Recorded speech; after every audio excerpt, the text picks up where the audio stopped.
سیدنا و مولانا محمدن صلی اللہ علیہ وسلم ما ہوا اہلو۔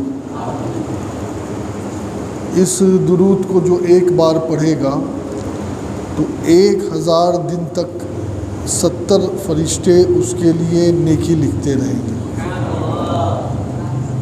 آج 638واں عرس ہے محبوب یزدانی سیدنا سرکار مخدوم اشرف جہانگیر سمنانی رضی اللہ تبارک و تعالی عنہ وارضہ عنہ کا ایک منقبت جو حضور شیخ الاسلام جانشین محدث اعظم ہند حضرت علامہ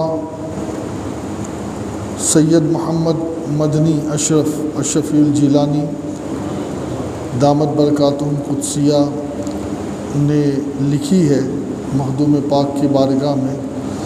اس کے چند اشعار پڑھتے ہیں انشاءاللہ اور اس کے بعد گفتگو کا آغاز کرتے ہیں۔ درود شریف پڑھ لیجیے۔ اللہم صلی علی سیدنا مولانا محمد وعلی آل سیدنا مولانا محمد بارک وسلم صلاۃ و سلام علیک یا رسول اللہ۔ وہ شہنشاہ روزگار ہوئے،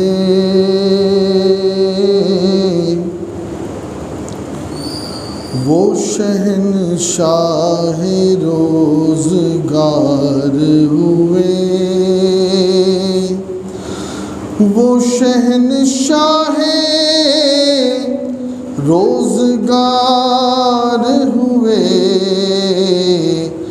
مظہر شان کردگار ہوئے، مظہر شان کردگار ہوئے، وہ شہنشاہ روزگار ہوئے۔ اے خوشا بخت شاہ سمنانی، اے خوشا بخت شاہ سمنانی، ہم غریبوں کے غم گسار ہوئے، ہم غریبوں کے غم گسار ہوئے، مظہر شان کردگار ہوئے۔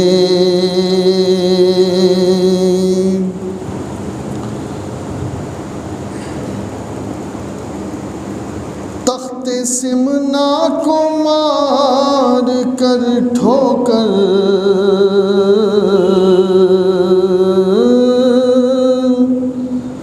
تخت سمنا کو مار کر ٹھوکر، سارے عالم کے تاجدار ہوئے، سارے عالم کے تاجدار۔ ہاں ان کے جلووں سے ہے جہاں روشن، ان کے جلووں سے ہے جہاں روشن، شمع اشرف پہ جو نثار ہوئے، شمع اشرف پہ جو میرے ساقی نگاہ لطف و کرم،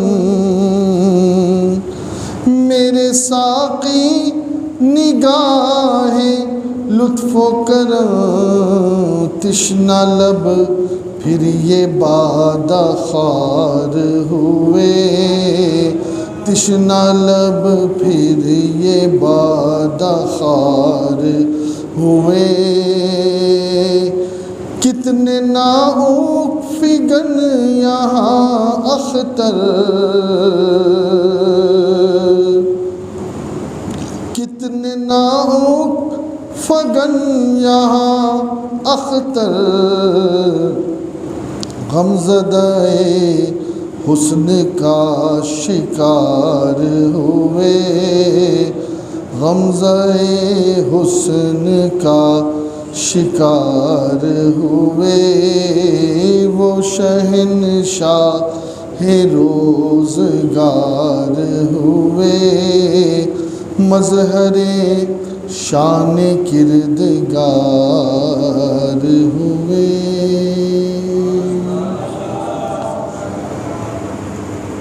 قرآن پاک کی میں نے جو آیت پڑھ کر اپنے آپ کو مشرف کیا ہے، اس کا مفہوم یہ ہے کہ اللہ رب العزت فرماتا ہے کہ تم ساری امتوں میں سب سے بہترین امت ہو۔ حضور کے صدقے میں ہم پر اللہ نے یہ کرم فرمایا کہ حضور سب سے افضل نبی ہے۔ حضور کے صحابہ تمام نبیوں کے صحابہ سے افضل، حضور کی امت دوسری امتوں سے افضل، اور حضور کی امت کے اولیاء اور اولیاء سے افضل، یعنی جو اور امتوں میں اولیاء گزرے ہیں ان سے افضل ہمارے نبی کی امت کے اولیاء ہیں۔ اور میرے پیارے آقا علیہ السلام کے پیارے دیوانوں، دو باتیں عرض کر کے پھر انشاءاللہ تمہید چند باتیں عرض کر کے پھر اصل موضوع کی طرف آؤں میں۔ آپ دیکھیں کہ معراج کی رات اللہ کے نبی علیہ السلام کا سفر کہاں تھا؟ بتائیے۔ اللہ کی طرف، اللہ کی طرف تھا، اللہ کی بارگاہ کی طرف تھا۔ لیکن اس سفر میں بھی میرے نبی فرماتے ہیں کہ میں موسیٰ کی قبر سے گزرا، میں نے دیکھا کہ موسیٰ کھڑے ہو کر کے قبر میں نماز پڑھ رہے ہیں۔ ٹھیک ہے، اب ایک چیز جو لوگ کہتے ہیں کہ قبر سے شرک پھیلتا ہے، کیا پھیلتا ہے؟ شرک پھیلتا ہے۔ میں کہوں گا کہ اللہ کی بارگاہ میں جانے والا وہ سفر بھی حضور کر رہے ہیں تو قبر موسیٰ سے گزر کر رہے ہیں، گویا بتا یہ رہے ہیں کہ اللہ والوں کی مزار کے پاس سے گزرنا یہی اصل توحید ہے۔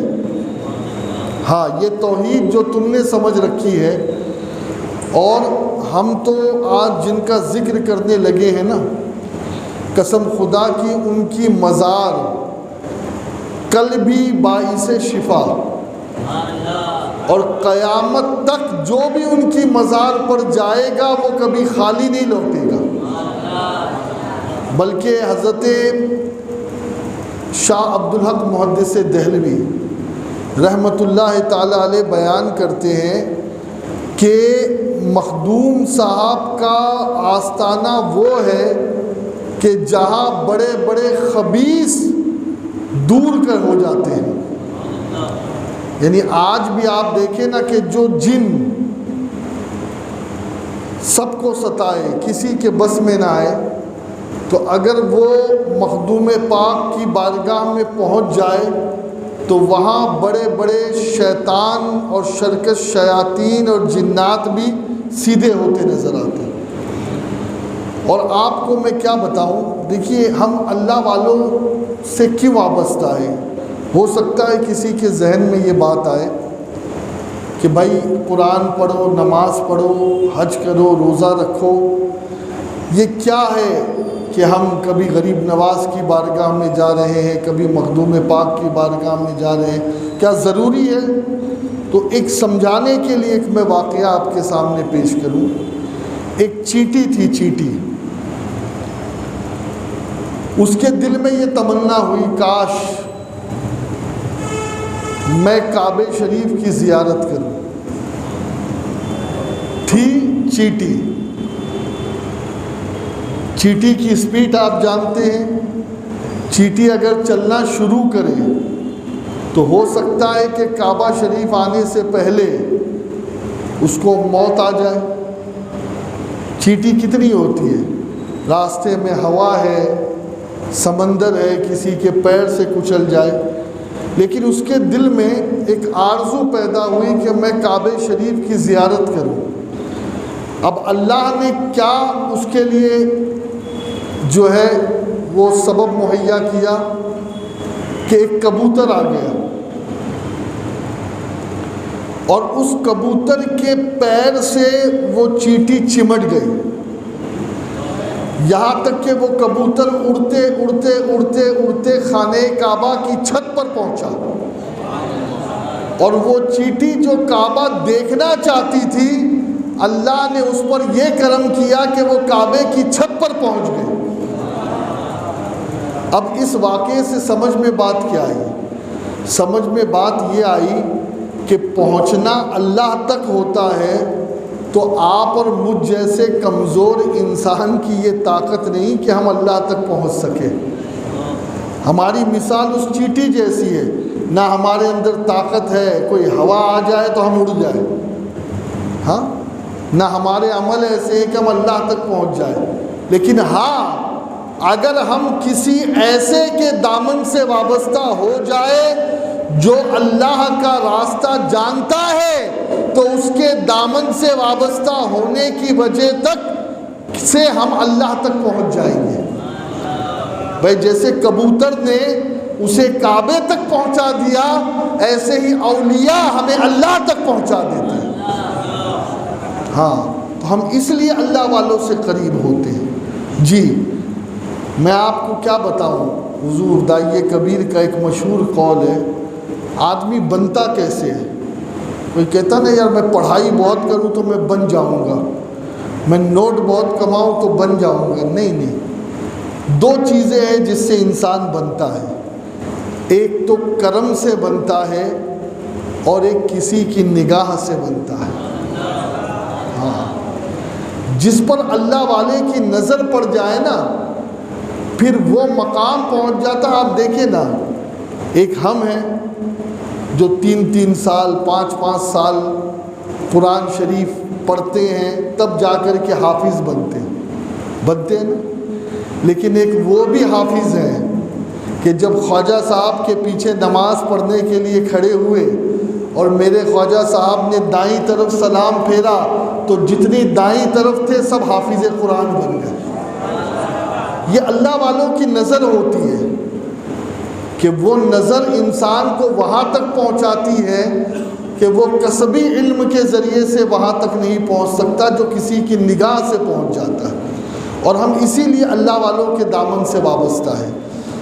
آج ہم جن کے عرس سراپا قدس کی تقریب میں یہاں موجود ہیں وہ ذات کوئی معمولی ذات نہیں۔ دیکھیے اس ہندوستان کو سینچنے میں کئی بزرگوں کا ہاتھ ہے، اور اگر کسی نے غریب نواز کے بعد سلسلہ چشت کو نئی زندگی دی ہے اور ہندوستان میں تجدیدی کام کیا ہے تو وہ ذات سیدنا مخدوم اشرف جہانگیر سمنانی کی۔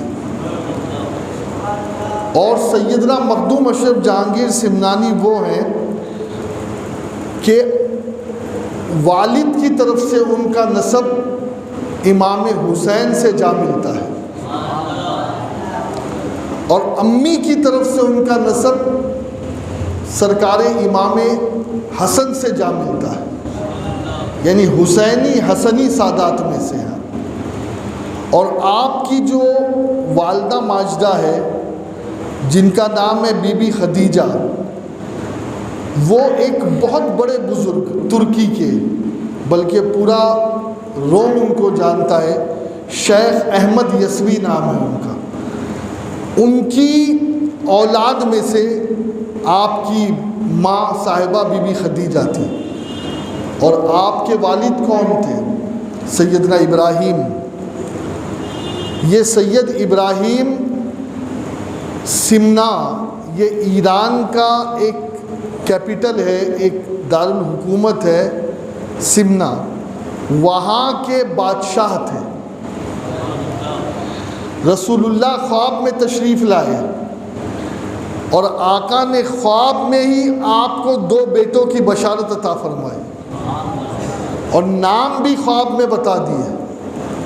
ہاں، اور آپ جانتے ہو جب مخدوم صاحب 5 سال کے ہوئے تو 7 قرآت پر قرآن پڑھنا جان چکے تھے، حافظ قرآن بن چکے تھے. اور پھر جناب خضر سے آپ ملاقات کرتے، جناب خضر آپ کو تعلیم دیتے. اور پھر آہستہ آہستہ آج لوگ کہتے ہیں نا کہ امام حسین علی جدہ علیہ السلام کربلا میں تخت کے لیے گئے تھے. دیکھیے 2 بزرگوں کے بارے میں ملتا ہے کہ جنہوں نے تخت کو چھوڑا، تخت کو لات مارا. آج دنیا یہ سمجھتی ہے کہ یار یہ بادشاہ لوگ کتنے مزے میں ہیں، کتنے عیش میں ہیں، ان کے پاس سارے پیسے ہیں. نہیں نہیں، اگر بادشاہت میں ہی مزہ ہوتا، تخت میں ہی مزہ ہوتا تو یہ اللہ والے کبھی تخت کو ٹھوکر نہیں لگاتے. ایک بزرگ ہے سیدنا بایزید بستامی. کیا نام ہے ان کا؟ اصل نام ہے تیفور بن عیسیٰ. یہ بستام کے رہنے والے تھے. ان کی یہ شان ہے کہ اللہ اکبر، ایک شخص نے آپ کے چہرے کی زیارت محبت سے کی. کس سے؟ وہ جب مرا تو مرنے کے بعد کسی نے اسے خواب میں دیکھا تو اللہ نے اسے بخش دیا اور جنت کی بہاروں میں وہ ٹہل رہا ہے. کہا تو نے کون سا ایسا عمل کیا؟ کہا کوئی عمل نہیں، جو میں نے بایزید بستامی کو محبت کی نظر سے دیکھا تھا، بس اسی ایک نظر کی وجہ سے اللہ نے میری مغفرت فرما دی. بایزید بستامی کا مقام جماعت اولیاء میں وہ ہے کہ جو مقام حضرت جبریل کا فرشتوں کی جماعت میں مقام ہے، وہ بایزید بستامی ہے. حضرت بایزید بستامی اپنے بہت بلند پایا ہے آپ کا، اور سلسلہ نقشبندیہ کے بزرگوں میں آپ آتے ہیں حضرت بایزید بستامی. تو میں عرض یہ کر رہا تھا 2 بزرگ، ایک بزرگ کا نام ہے ابراہیم بن ادہم. ایک مرتبہ وہ اپنے محل کے اندر سو رہے تھے تو ان کو چھت پر کسی کے چلنے کی آواز آئی. تو آپ نے اٹھ کر آواز دی، کون ہے؟ کہا ہم اونٹ ڈھونڈ رہا ہوں. اونٹ؟ کیا ڈھونڈ رہا ہوں؟ تو اس نے جواب آیا کہ اونٹ بھی چھت پہ ملتا ہے. آپ نے کہا اونٹ بھی چھت پہ ملتا ہے؟ تو چھت سے جواب آئی، جب اونٹ چھت پہ نہیں ملتا تو اللہ بھی نرم بستروں پہ نہیں ملتا. ہاں، یہ نرم بستر ہوتے تو ہیں، نرم بستر مخمل والے ہیں، لیکن اس کا حساب بہت بھاری ہوتا ہے. ایک مرتبہ ایک خادمہ تھی ملکہ کی، تو وہ اپنے مہارانی کے لیے، اپنی ملکہ کے لیے بستر صاف کر رہی تھی. اب بستر صاف کرتے کرتے کرتے تھکی ہوئی بہت تھی. کہا سوچ دیکھوں تو صحیح کہ بستر پر لگتا کیسا ہے. تو تھوڑا سا وہ بستر پر لیٹی تو نیند لگ گئی. اب جیسے ہی ملکہ آئی تو آگ بگولا ہو گئی غصے میں. کہا اسے کوڑے لگاؤ، اس کی ہمت کیسے ہوئی کہ اس بستر پہ لیٹی. اللہ اکبر. وہ کوڑے کھا رہی تھی، مسکرا رہی تھی. تو ملکہ نے کہا کوڑے کھا کر مسکرانے کی وجہ کیا؟ کہا میں غلطی سے تھوڑی دیر آپ کے بستر پر سو گئی تو مجھے اتنے کوڑے ملے. آپ اتنے سالوں سے سو رہی ہو، آپ کو کتنے کوڑے ملنے والے؟ ہاں، میں غلطی سے سو گئی. جی جی، یہ بادشاہوں کے حساب بھی بڑے خطرناک ہیں. اسی لیے تو اللہ جن کی دعائیں قبول کرتا ہے ان میں بادشاہ وہ جو عادل ہو وہ اللہ کو پسند ہے، لیکن عام طور پر جسے بادشاہت مل جاتی ہے تو پھر وہ یزید بن جاتا ہے، ہاں پھر فرعون بن جاتا ہے، پھر وہ بخت نصر بن جاتا ہے، شداد بن جاتا ہے۔ عام طور پر ہم دیکھتے ہیں نا، وہ گھمنڈ میں چور ہو جاتا ہے۔ تو یاد رکھیں یہ اچھی چیز نہیں ہوتی۔ ہاں جسے اللہ منتخب کر دے تو پھر جناب سلیمان کو بھی پوری دنیا کی بادشاہت عطا فرمائے، جناب یوسف کو بھی بادشاہت عطا فرمائے، ہاں اور بھی بہت سارے اللہ والے گزرے ہیں کہ جنہوں نے بادشاہی میں بھی فقیری کی، جناب اورنگزیب رضی اللہ تعالیٰ عنہ۔ ہاں تو حضرت ابراہیم بن ادہم نے اس دن سے بادشاہت کو چھوڑ دیا اور اللہ کی راہ میں نکل گئے۔ تو کسی نے سوال کیا، وہ دریائے دجلہ کے کنارے تھے، کہا ابراہیم کیا ملا تمہیں، کیا ملا؟ تم نے بادشاہت چھوڑ دی، تخت و تاج چھوڑ دیا، کیا حاصل ہوا تمہیں؟ کیا تمہیں دیکھنا ہے کیا حاصل ہوا؟ آپ کے پاس جو ہے ایک سوئی تھی، سوئی آپ نے دریائے دجلہ میں ڈال دی، کہا او مچھلیوں سوئی لے آؤ، تو دریائے دجلہ کی ساری مچھلیاں سونے کی سوئی لے کر کے نمودار ہوئی، سونے کی سوئی۔ آپ نے کہا مجھے سونے کی سوئی نہیں، جو میری سوئی تھی وہ چاہیے، تو وہ سوئی۔ تو آپ نے بتایا کہ جب میں نے اللہ کے لیے دنیا کی دولت کو ٹھوکر ماری تو اللہ نے جانوروں کو بھی میرا فرما بردار کر دیا۔ تو دوستو اللہ والوں نے اس دنیا کو کبھی گلے نہیں لگایا، پسند نہیں کیا۔ حضرت مخدوم اشرف جہانگیر سمنانی بھی انہی اللہ کے ولیوں میں سے، انہی اللہ کے ولیوں میں سے۔ آپ نے کبھی کبھی کبھی دنیا سے محبت نہیں کی، دولت سے محبت نہیں کی، بلکہ آپ کو تعجب ہوگا جتنے دن آپ اپنے ابا کے ساتھ تھے اور جب آپ کو چند مہینوں کے لیے تخت پر بٹھایا گیا تو آپ نے جتنا بھی بیت المال کا پیسہ تھا وہ غریبوں میں بانٹنے میں اور دینی مدرسے بنانے میں صرف کر دیا۔ آپ دیکھیں نا، ایسے بھی بادشاہ ہوتے تھے۔ آپ نے مدارس قائم کیے کثرت کے ساتھ ایران میں۔ تو آج جو لوگ کہتے ہیں کہ امام حسین معاذ اللہ تخت کے لیے گئے تھے، میں کہتا ہوں ارے حسین کے شہزادے تو تخت چھوڑ دیتے ہیں، ہاں تو پھر ان کے جد کریم کیوں تخت کی لالچ کرے؟ وہاں تو مسئلہ اور تھا، وہاں تخت کا مسئلہ نہیں تھا، وہاں اسلام بچانا تھا۔ اور پھر سیدنا مخدوم اشرف جہانگیر سمنانی رضی اللہ تعالیٰ عنہ کا واسطہ غریب نواز سے کتنا قریب ہے معلوم ہے آپ کو؟ خواجہ غریب نواز کے خلیفہ ہے خواجہ قطب الدین بختیار کاکی۔ خواجہ قطب الدین بختیار کاکی کے خلیفہ ہے حضرت بابا فرید الدین مسعود گنج شکر۔ بابا فرید الدین گنج شکر کے خلیفہ ہے حضرت خواجہ نظام الدین اولیاء سید محمد ابن سید احمد بدایونی رحمۃ اللہ علیہ۔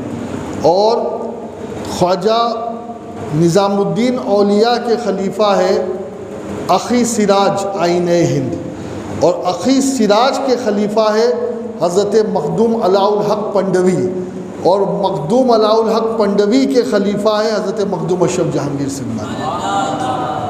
آپ دیکھ رہے ہیں نا واسطہ کتنا ہے، 5 یا 6 واسطہ صرف بیچ میں۔ اور آپ کے بارے میں خواجہ غریب نواز نے بھی اپنی حیات میں بشارت دی تھی، ہاں کہ ہندوستان میں ایک ایسا آئے گا جو میرے سلسلے کو اثر نو اسے حیات بخشے گا۔ غریب نواز نے بشارت دی تھی۔ بلکہ ایک بہت بڑے بزرگ، آج کل تو اکثر لوگ ان کے نام سے واقف ہیں، ابن العربی، محی الدین ابن عربی۔ میں اس سے پہلے بتا چکا ہوں کہ ابن العربی جب پیدا نہیں ہوئے تھے تو ان کے والد غوث پاک کی بارگاہ میں گئے تھے اور غوث پاک سے عرض کیا تھا، تو غوث پاک نے فرمایا تھا کہ تمہارے نصیب میں کوئی اولاد نہیں ہے۔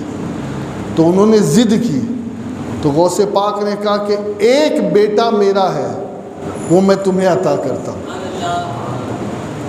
ہاں دیکھیے، یہ ہر کسی کا جگر نہیں ہوتا، یہ جگر بھی اللہ نبی کی آل کو ہی دیتا ہے، ہاں، ورنہ اپنا کوئی کسی کو دیتا ہے؟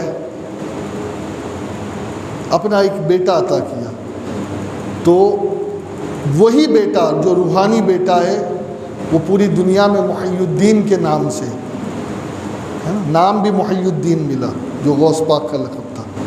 تو یہ محی الدین ابن عربی ایک مرتبہ کعبے کا طواف کر رہے تھے، کعبے کے طواف کرتے کرتے کرتے اچانک آپ کیا دیکھتے ہیں کہ کوئی ایک بزرگ ہے جو انسانی شکل میں بھی ہے لیکن انسان بھی نہیں محسوس ہو رہے ہیں، اور بہت اسپیڈ کے ساتھ کعبے کا طواف کر رہے ہیں، اور جیسے جیسے وہ کعبے کا طواف کر رہے ہیں لوگ ان کے لیے راستہ دے رہے ہیں۔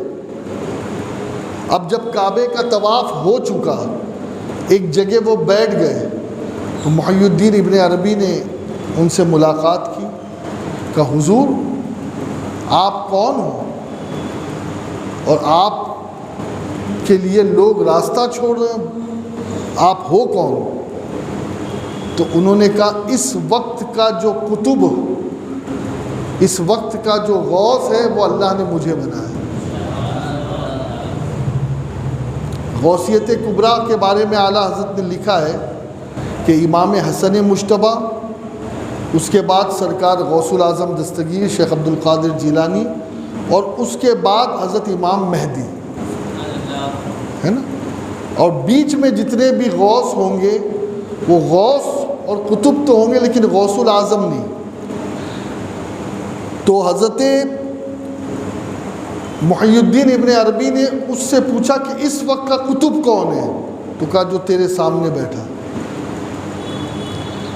اور پھر اس وقت کا اے محی الدین سن، میرے بعد جسے مقام غوثیت اور قطبیت ملے گا وہ جلال الدین ہوگا، اور جلال الدین کے بعد جسے مقام غوثیت اور قطبیت ملے گا وہ محمد اشرف ہوگا، یعنی مخدوم اشرف جہانگیر سمنانی رضی اللہ تعالیٰ عنہ کے لیے تقریباً آپ یہ سمجھ لیں کہ ان کی پیدائش سے 300-400 سال پہلے ہی بشارتیں دی جا رہی ہیں، اور خواب میں آ کر کے ان کے والد کو رسول پاک صلی اللہ علیہ وسلم نے بشارت دی۔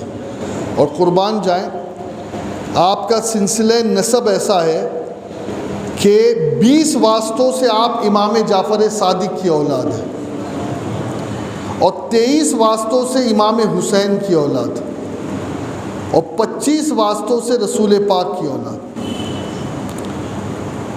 اور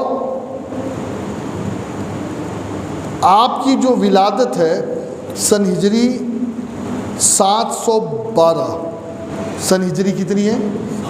712، اور اللہ نے 100 سال سے بھی اوپر کی عمر آپ کو دی، ہاں 100 سال سے بھی اوپر کی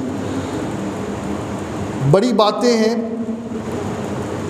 آپ وہ ہیں کہ سیدنا مخدوم یحییٰ شرف الدین یحییٰ منیری، جنہیں مخدوم بہار کے نام سے بھی جانتے ہیں، انہوں نے وصیت کی تھی کہ کوئی آنے والا آئے گا جو رسول اللہ کی آل میں سے ہوگا، حسینی سید ہوگا، اور وہ آ کر کے میرے جنازے کی نماز پڑھائے گا۔ تو دنیا والوں نے دیکھا کہ حضرت مخدوم اشرف تشریف لائے، اور حضرت مخدوم اشرف جہانگیر سمنانی نے دنیا کا سفر بہت کیا۔ ہاں یہ یاد رکھیں آپ، جو جتنا زیادہ سفر کرتا ہے اسے اتنے تجربات حاصل ہوتے ہیں، اسے اتنا دنیا کو قریب سے دیکھنے کا موقع ملتا ہے، اور جو بیچارہ کنویں کا مینڈک ہے کنویں سے باہر ہی نہیں نکلا تو وہ اسی کنویں کو دنیا سمجھتا ہے. دنیا بہت بڑی ہے. تو کیا اچھا ہے کیا برا ہے انسان جب دنیا گھومتا ہے تب پتہ چلتا ہے. تو حضرت مخدوم اشرف جہانگیر سمنانی رضی اللہ تعالیٰ عنہ جب جونپور کے سفر پر تشریف لے گئے. کہاں پر؟ جونپور. تو آپ کو جونپور میں ایک جگہ پسند آئی. تالاب تھا. یہ یو پی میں ہے جونپور, آج بھی علاقہ ہے. تو آپ نے وہاں کا جو حاکم تھا اس سے کہا کہ میں یہاں رکنا چاہتا ہوں. تو حاکم نے کہا کہ حضور یہ جگہ تو جوگیوں کی ہے, یہاں تو جوگی رہتے ہیں. آپ نے کہا بس فقیر کو پسند آ گئی. کہا پھر ان جوگیوں سے مقابلہ آپ ہی کریں. اب جیسے ہی آپ وہاں پر بیٹھے تو بیٹھنے کے بعد ہوا یہ کہ جو جوگیوں کا سردار تھا وہ آیا, کہا اٹھو یہاں سے, یہ ہمارا علاقہ ہے, یہاں ہم رہتے ہیں برسوں سے. کہا نہیں, زمین اللہ کی ہے اور میں اللہ کا بندہ ہوں, میں نہیں اٹھوں گا. کہا آپ کو اٹھنا پڑے گا ورنہ ہم سے مقابلہ کرنا پڑے گا. آپ ہمیں ہرا دیں تب تو ہم یہاں سے چلے جائیں. آپ نے کہا میں تم جیسوں سے مقابلہ نہیں کرتا, میں تم جیسوں سے مقابلہ نہیں کرتا. تو اس نے سوچا کہ شاید یہ راہ فرار اختیار کر رہے. کہا اگر مقابلہ نہیں کرتے تو اٹھو یہاں سے. تو مخدوم پاک نے فرمایا کہ تم سے مقابلے کے لیے تو میرا شاگرد ہی کافی ہے. تو ایک شاگرد تھا مخدوم پاک کا جو ابھی ایک دن ہوا تھا ایمان قبول کیے ہوئے. اس سے کہا, اس کا نام جمال الدین راوت تھا. جمال الدین راوت کا, راوت جا ان سے مقابلہ کر. اب اس نے سب سے پہلے چیٹیوں کی فوج بھیجی. چیٹی ہوتے ہیں نا, چیٹی. اب وہ جو جمال الدین تھا ابھی تو ایمان لایا ہے, ابھی تو مسلمان بنا ہے. وہ مخدوم پاک کی طرف دیکھنے لگا. تو مخدوم پاک پان کھایا کرتے تھے. آپ نے اپنے منہ کا پان نکال کے اس کے منہ میں دے دیا. اب جیسے منہ میں پان دے دیا, اب اس نے چیٹیوں کی طرف نظر کی تو ساری چیٹیاں غائب. پھر اس جوگی نے کیا کیا, اس جوگی نے شیرنیوں کی فوج بھیجی. کئی شیرنیاں, ہزاروں کی تعداد میں مادہ. اب جیسے ہی شیرنیاں آگے بڑھنے لگی کھانے کے لیے تو مخدوم اشرف کے اس غلام نے ان کی طرف نظر کی تو وہ شیرنی بھی غائب. اس نے پھر کیا کیا, اس کے پاس ایک ڈنڈا تھا موٹا, اس نے ہوا میں اڑایا. مخدوم اشرف نے اپنا عصا اس کو دیا, جمال الدین راوت کو. اس نے مخدوم اشرف کا عصا آسمان کی طرف اڑایا. اب جادو والا ڈنڈا نیچے تھا, مخدوم اشرف کا عصا اوپر تھا. یہاں تک کہ وہ جیسے خواجہ صاحب کی جو جوتی تھی نالین, وہ جے پال جوگی کو مارتے مارتے نیچے لائی نا, تو ایسے ہی اس ڈنڈے کو مخدوم اشرف کے عصا نے مار مار کر کے نیچے لے آئے. اب جیسے ہی اس جوگی نے دیکھا تو سیدھا آ کر کے حضرت مخدوم صاحب سے کہتا, ہم نے جو دکھایا تھا وہ جادو تھا, لیکن آپ جو دکھا رہے ہو وہ جادو نہیں ہے, آپ ہمیں کلمہ پڑھا کر کے مسلمان بنا دیں. 500 کتنے 500 جوگی کلمہ پڑھ کر کے مسلمان ہوئے. ہاں, ورنہ تو اس بھارت میں مسلمان تھے کہاں. یا تو خواجہ صاحب نے کلمہ پڑھایا یا پھر خواجہ صاحب کے بعد جو ان کے خلفاء تشریف لائے انہوں نے کلمہ پڑھایا. حضرت مخدوم اشرف جہانگیر سمنانی رضی اللہ تعالیٰ عنہ کا مقام مرتبہ بہت اونچا, بہت اونچا. اللہ اکبر. جو اپنے مرشد سے تعلیم لینے سے پہلے خواجہ خضر کے وہاں پڑھتا، بلکہ مخدوم اشرف جہانگیر سمنانی جب مرید ہونے گئے نا تو آپ کے پیر و مرشد نے مخدوم اشرف جہانگیر سمنانی کا استقبال شہر سے باہر آ کر کیا۔ تو حضرت مخدوم صاحب نے عرض کی حضور آپ مجھے شرمندہ کر رہے ہیں، آپ مجھے شرمندہ کر رہے ہیں، آپ باہر تشریف لا رہے ہیں، مجھے حاضر ہونا چاہیے۔ تو فرماتے ہیں کہ خضر نے تیری اتنی تعریف میرے سامنے کی ہے کہ میں مجبور ہو گیا کہ تیرا استقبال میں شہر سے باہر آ کر کے کروں۔ اللہ، یہ شان ہے حضرت مخدوم اشرف جہانگیر سمنانی کی۔ تو مخدوم اشرف جہانگیر سمنانی رضی اللہ تعالیٰ عنہ کی بہت ساری کرامتیں ہیں۔ ایک ایک دن میں کئی ہزار لوگ آپ کے ہاتھ پر کلمہ پڑھ کر کے مسلمان ہوتے تھے، ایک ایک دن میں۔ بلکہ میں آپ کو کیا بتاؤں، مخدوم اشرف صاحب کے ملفوظات میں ایک بات ملتی ہے، بس وہ بات پیش کر کے میں اپنی گفتگو کو ختم کرتا ہوں۔ مخدوم صاحب فرماتے ہیں کہ اپنے مرشد پر حد درجے یقین رکھ، اور اگر کبھی تیرے مرشد کے اندر کوئی ایسی چیز تو دیکھے جو بظاہر تجھے خلاف معمول نظر آ رہی ہے تو اس کی حکمت جاننے کی کوشش کر، نہ کہ اپنے مرشد پر تانے یعنی زبان تان دراز کرے، کا اس لیے کہ ہو سکتا ہے کہ تو جس اینگل سے دیکھ رہا ہے اس اینگل سے چیز تجھے الٹی نظر آ رہی ہے، لیکن مرشد جو کر رہے ہیں وہ وہی کر رہے ہو جو موسیٰ کے ساتھ جناب خضر نے کیا تھا۔ سمجھ رہے؟ اب اس کے لیے آپ کو موسیٰ و خضر کا واقعہ پڑھنا پڑے گا، ہے نا؟ ابھی اتنا وقت نہیں ہے کیونکہ یہ اجتماع بہت لیمیٹڈ ٹائم کا ہوتا ہے، تو آپ سے گزارش کروں گا کہ تفسیر کہف، سورہ کہف کی تفسیر پڑھیں تو آپ کو پتہ چلے گا کہ بظاہر تو جناب موسیٰ کے سامنے جناب خضر جو کر رہے تھے وہ الٹا ہی تھا، کشتی توڑ رہے تھے، جوان بچے کو قتل کر رہے تھے، دیوار کنجوسوں پہ گر رہی تھی تو اس کو صحیح کر رہے تھے، ہاں، لیکن اس کے پیچھے کی جو حکمت ہے وہ حضرت خضر نے ان کے سامنے بعد میں کھولی۔ ٹھیک ہے، تو ایک چیز یہ، اور آپ کو بتاؤں، دیکھیے جو اللہ والوں کے دامن سے وابستہ ہوتے ہیں نا دوستو، وہ بڑے خوش نصیب ہوتے ہیں، بڑے خوش نصیب۔ یعنی اگر ہمیں اللہ والوں کا دامن مل گیا تو میں نے جیسے شروعات میں آپ سے کہا نا کہ بھئی چیٹی کی تو اوقات نہیں تھی کہ وہ کعبے تک پہنچ سکے، لیکن وسیلہ کبوتر کا کام آ گیا۔ ایسی ہماری اوقات نہیں کہ ہم خدا تک پہنچ سکے، لیکن اگر ہم اللہ والوں کے دامن سے بالکل چمٹ جائے تو انشاءاللہ یہ اللہ والے ہمیں اللہ تک پہنچا دیں گے۔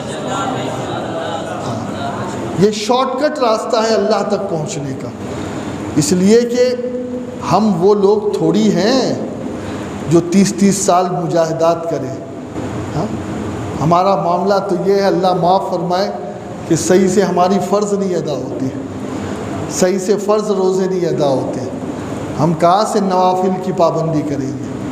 تو اب ہم جیسے کمزوروں کے لیے اللہ نے جو راستہ دیا ہے وہ اللہ والوں کا دامن دیا ہے کہ بندوں پریشان مت ہو، میرے نیک بندوں کے قریب آ جاؤ، میرے نیک بندوں سے وابستہ ہو جاؤ، اور جب تم میرے نیک بندوں سے قریب ہو جاؤ گے تو وہ نیک تمہیں مجھ تک پہنچا دیں گے، وہ نیک تمہیں مجھ تک پہنچا دیں گے۔ دوستو، بس یہیں پر آج کی گفتگو میں ختم کرتا ہوں۔ اللہ تعالیٰ مجھے آپ کو سب کو عمل کی توفیق عطا فرمائے۔ اور دیکھیے، ان کے بارگاہ وہ بارگاہ ہے کہ اگر کوئی عقیدت سے ان سے جڑ جائے، کس سے؟ محبت سے، عقیدت سے، تو پھر یہ اپنے محبت کرنے والوں کا بھلا بھی کرتے ہیں. کیا کرتے؟ بولو نا. حضرت خواجہ سلیمان توسوی ایک بہت بڑے بزرگ گزرے جنہیں پیر پٹھان کہتے ہیں. حضرت خواجہ نور محمد مہاروی چشتی رحمۃ اللہ تعالیٰ علیہ کے خلیفہ گزرے. آپ ایک راستے سے گزرتے تھے تو ایک غیر مسلم تھا بنیا، وہ کھڑا ہو جاتا آپ کے سامنے ہاتھ جوڑتا تھا، اور جب تک آپ چلے نہیں جاتے تھے بیٹھتا نہیں تھا، بڑا ادب کرتا تھا ہمیشہ. اچانک کچھ دنوں تک آپ نے دیکھا تو وہ دکان پر نظر نہیں آیا، تو آپ نے پوچھا. دیکھیے اللہ والے ہوتے ایسے ہی ہیں. ہاں، ایک طرفہ محبت نہیں ہے ان کے وہاں. جب ہم انہیں دل دے دیں نا تو پھر ان کا دل ہماری طرف مائل ہو ہی جاتا ہے. ہاں، وہاں پر وہ ایسی بات نہیں ہے کہ بے وفائی ہو، ہاں فراموشی ہو، نہیں. وہ تو ہم ہیں جو محبت کرنے والے کو بھی زخم دیتے ہیں. ہاں، وہ محبت کرنے والے کو محبت ہی دیتے ہیں چاہے وہ کوئی ہو. پھر اس کا دھرم بھی نہیں دیکھتے، اس کی ذات بھی نہیں دیکھتے. تو حضرت خواجہ سلیمان توسوی رحمۃ اللہ تعالیٰ علیہ نے پوچھا بھائی کہاں ہے وہ دکاندار کہاں ہے، کیوں نہیں آ رہا؟ تو لوگوں نے کہا کہ حضور وہ بیمار ہے، اور اتنا بیمار ہے کہ بس مرنے ہی والا ہے. فوراً اس کی بیمار پرسی کے لیے اس کے گھر پر پہنچ گیا. اب جب گھر پر پہنچے تو دیکھا کہ اس کا آخری وقت ہے. اب اللہ والے تو بھلا چاہتے ہیں نا اپنے سے محبت کرنے والے کا، کہ اگر یہ اسی دین پر مرا تو جہنم ہے. تو فرمایا کہ میرے کان میں کلمہ پڑھ دے، میرے کان میں کلمہ پڑھ دے. تو اس نے کہا حضور میں آپ کی کوئی بات کیسے ٹال سکتا ہوں. اسی وقت اس نے کلمہ پڑھا، کلمہ پڑھا، انتقال ہو گیا اس کا. اب انتقال ہوا تو خواجہ صاحب نے فرمایا کہ اسے ہمارے وہاں بھیج دو، اس لیے کہ یہ ہماری برادری کا، ہماری کمیونٹی کا ہے، یہ مسلمان ہے. لیکن اس کے گھر والے، اس کے بچے نہیں مانے. اب آپ جانتے وہاں پر آگ میں جلایا جاتا ہے، آگ میں جلا رہے ہیں، آگ چھوتی تک نہیں. کئی لکڑیاں استعمال کر لی، کئی تیل استعمال کر لیے، آگ اس کو جلانے کا نام نہیں لے رہی. دیکھیں اللہ والوں کی کرامت. اور آپ نے شاید سنا ہوگا ایک نول کشور تھا، لاہور کا پرنٹنگ پریس کا مالک، وہ بھی قرآن کی بڑی عزت کرتا تھا، ادب کرتا تھا. تو اس کے ساتھ بھی یہی معاملہ ہوا تھا کہ اسے مرنے کے بعد جب اس کی چتا میں ڈالا گیا تو اسے بھی آگ نہیں جلا رہی تھی. تو کسی نے کہا کہ یہ قرآن کی تعظیم کرتا تھا، تو ہو سکتا ہے کہ مرنے سے پہلے اسے ایمان نصیب ہو گیا. ہاں، وہ چھپاتا تھا، قرآن تھا غیر مسلم، لیکن وہ خود بھی نہیں جاتا تھا اس جگہ جہاں قرآن چھپتا تھا، اور وہاں اس نے حافظوں کو رکھ رکھا تھا. اور ہدایت تھی کہ یہاں کوئی غیر مسلم نہیں جائے گا، کیونکہ مسلمانوں کے قرآن کو پاک لوگ ہی چھو سکتے ہیں. اب جب وہ لوگ تھک گئے تو آئے، کہا بابا کچھ کرو. کہا کیا کروں؟ کہا اس کو تو چتا اس کی جلتی نہیں، 3 دن سے جلا رہے ہیں، تھک گئے، کیا کریں؟ کہا میں نے پہلے ہی کہا تھا وہ ہمارا ہے، ہمارے پاس بھیج دو. تو کہا بابا معاف کرنا، ہم سے غلطی ہو گئی. پھر اس کو بھیجا گیا اور پھر اس کو دفنا. آپ نے خود جنازے کی نماز پڑھی. لاش میری نو نہ دفنانا جد تک پیر نہ آوے، آپ پڑھے تکبیرہ میری آوچ بقی دفناوے. ہاں، تو دوستو اللہ والوں سے وابستہ ہونے کا بڑا فائدہ ہے. ہاں، اللہ والوں سے وابستہ ہونے کا بڑا فائدہ ہے کہ ان سے جو وابستہ ہوتا ہے وہ دنیا کی آگ سے بھی بچ جاتا ہے، آخرت کی آگ سے بھی بچ جاتا ہے۔